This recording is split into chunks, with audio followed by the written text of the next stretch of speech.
Miniature Realms is proudly sponsored by Baron of Dice, premium wargaming dice. Over 500 styles, over 4,000 customer reviews. Welcome to the best dice on the planet. Hello, welcome to Miniature Realms. My name's Stuart and welcome to a slightly different kind of video to normal programming. Now, BenQ have very kindly sent me their new e-reading lamp to review.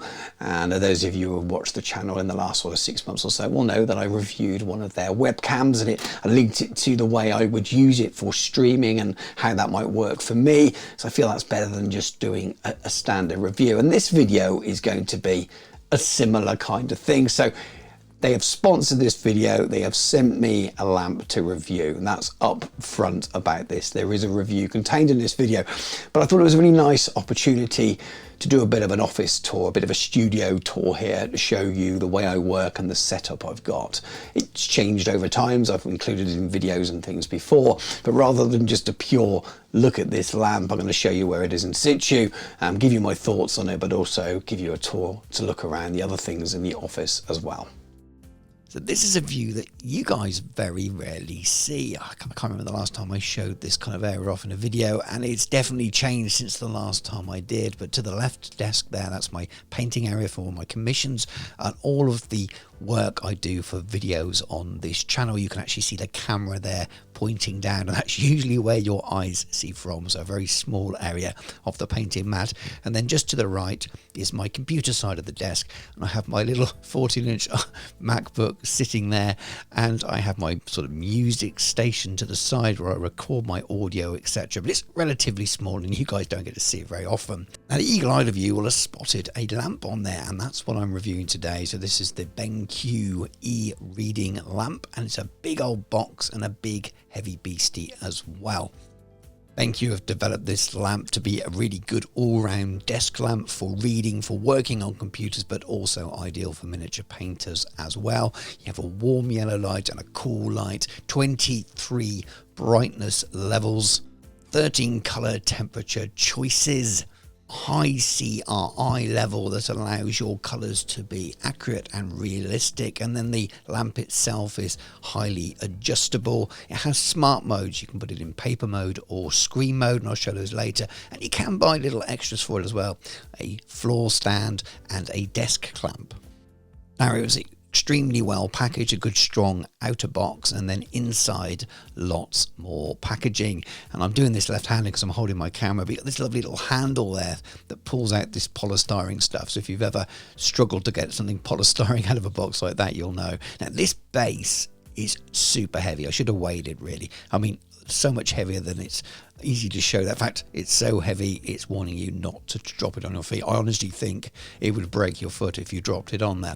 The cable is really good as well. It's that kind of thick cable you get on an iron, like the fabric style.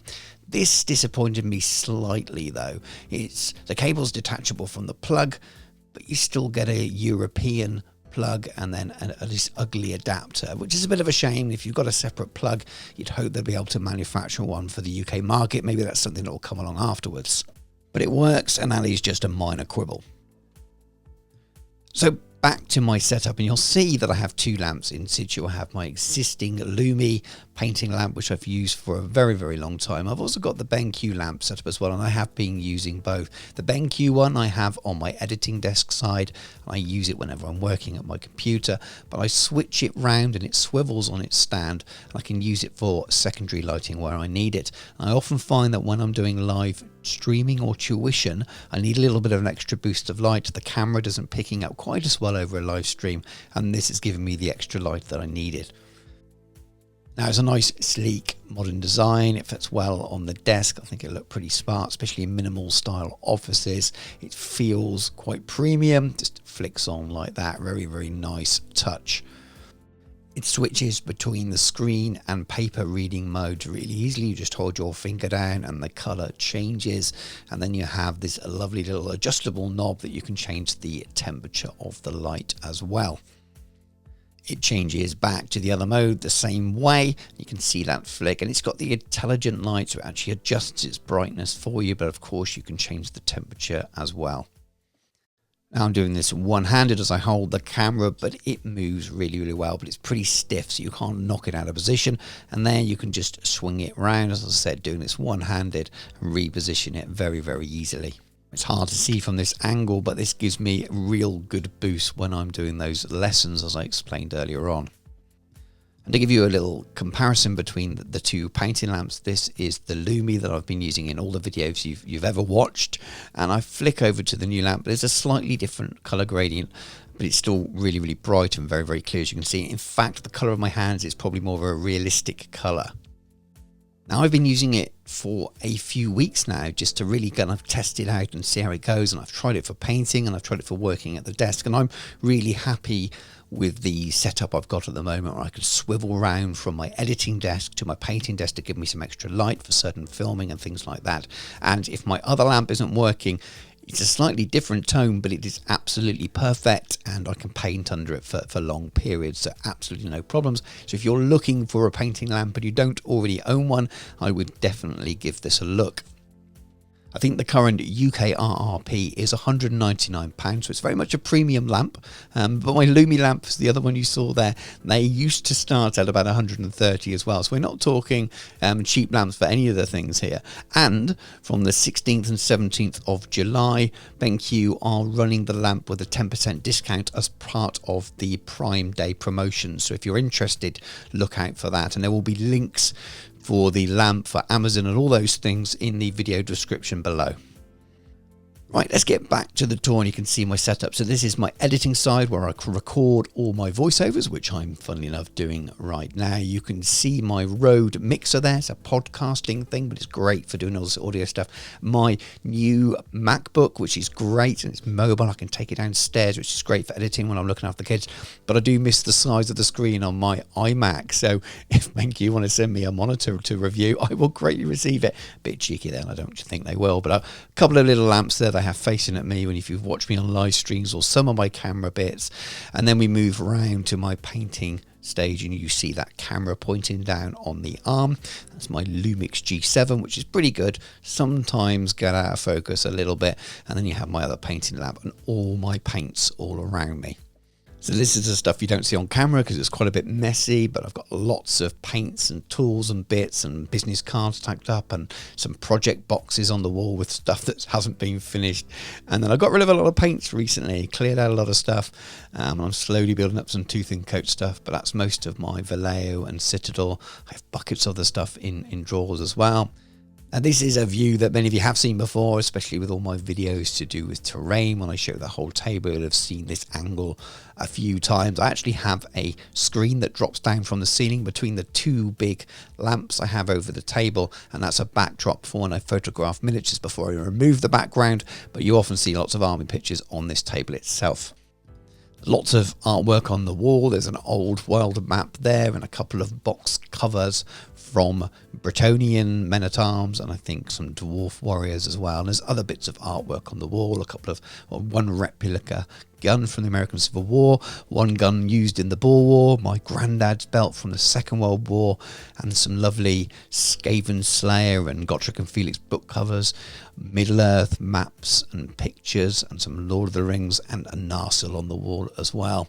You can actually see some of my current Imperial Guard models project, which are built and not very painted at the moment, but there will be some content planned for those in the near future. And as we scan around, you can actually see my 3D printer and my washing station there. Another lamp that I use for all of my photography. Sometimes when I'm doing bits to camera, I'll use that as well. This is a recent addition because I was running out of shelf space. I have a lot of larger reference books for Lord of the Rings, loads of Lord of the Rings, Battle Games of Middle-earth, and quite a few oversized history books as well. A bit of a mix there. There's even a couple of Stephen King books and things. And then I got this little shelf there with lots of memorabilia, lots of dice from different eras and podcasts and things, and a couple of trophies for painting and things like that. Then we get to the stuff you do see behind me, but maybe not in quite as much detail. So my miniatures cabinets, and this is only about half of what I got. Most of it's packed away in the loft, but I do change it around a little bit, and we'll have a closer look in a moment. Many of these miniatures you will recognise from the videos over the last few years on the channel. Many are subject of a tutorial, a few things that date back a little bit further, but not too many. A few competition pieces and things that I've won the stuff for. But most of this stuff is stuff you have seen since the channel's inception. The larger side is a lot of the armies I've been doing stuff more recently, a lot of Lord of the Rings things, and then the unpainted or half-painted hordes of dwarves. They're all painted, but lots of unpainted Bretonnians and Tomb Kings, and then a smattering of my epic stuff and Flames of War. This side is a little bit more recognisable, especially the bit to the left. That's the stuff that's very visible in a lot of my backdrops, but a lot of my gaming books and things. And the eagle-eyed of you will notice down the bottom there's lots of white dwarfs, and then all the way along the bottom of all of the cabinets. So that's pretty much every Lord of the Rings, Hobbit, Middle-earth strategy battle game publication ever released.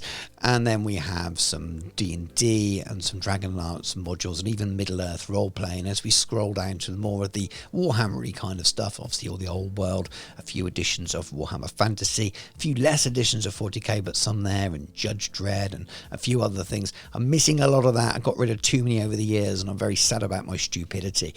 As we move further down, the small shelf is more of a display shelf for backgrounds in videos, but then we get down to some more of the Warlord games and historical stuff, a big range of stuff you'll have seen on the channel. Hero Quest, the new version, which I still haven't played yet. There's Legions Imperialis, and then more White Dwarfs at the bottom. So there are games on the top of all these shelves, and you'll see a few there. I've missed a few off some of the other shots, but all of the Warlord games things around there. And there's lots of Dragonlance books and all of my Lord of the Rings books. And then you've got some Horus Heresy books and the book club stuff that I'm doing with Jordan, Jordan Sorcery's channel. And then we've got a few historical novels. And again, these are just scratching the surface, lots more dotted around the house, but loads and loads of Bernard Cornwell, loads of Sharp, that kind of stuff. And there is Sharp, the Action Man Form version of Sharp. Then we get down to some Battlefront books, some War Games Illustrated, and yet another row of White Dwarf. Well, thank you very much for watching, especially if you've made it all the way to the end of the video. I hope those of you who came here for the office tour appreciated the quick review of the lamp and my thoughts on it. For those of you who came here for the review of the lamp that maybe you're interested in it, appreciated the view of the office. It may even be people that aren't interested or have anything to do with wargaming, so it may be a little bit of a strange video if you've just searched for reviews of this lamp and this is the one you've bizarrely come across. For those of you who watch the channel a lot and maybe roll your eyes a little when you see a review like this, please forgive me. I do this only for products that I think are genuinely good and that I would use. And the BenQ webcam, which I reviewed the last time BenQ very kindly sent me something, I do use, and I use for every single one of my live streams when I do a painting part, and I use it for all of my live tuition as well through my patrons as well. So I genuinely use that second camera. I wouldn't do a review if I didn't think it was any good. And this lamp is really, really good. It's not the cheapest lamp in the world, I appreciate that, but it's super good quality. And those of you who are looking for a new lamp and want something that looks nice on a desk and does both the painting and the reading job, could be perfect for you. So do forgive me including these things. It really helps smaller or medium-sized YouTube channels like mine keep going when we get sponsorship for videos like this. But anyway, that's it. Hope you've enjoyed the tour. Comment below on the lamp, on anything you've seen in the office. If you have any questions about what book was on a certain shelf, that kind of thing, I'm really happy to engage with them. Thank you very much for watching. Take care, and I'll catch you soon.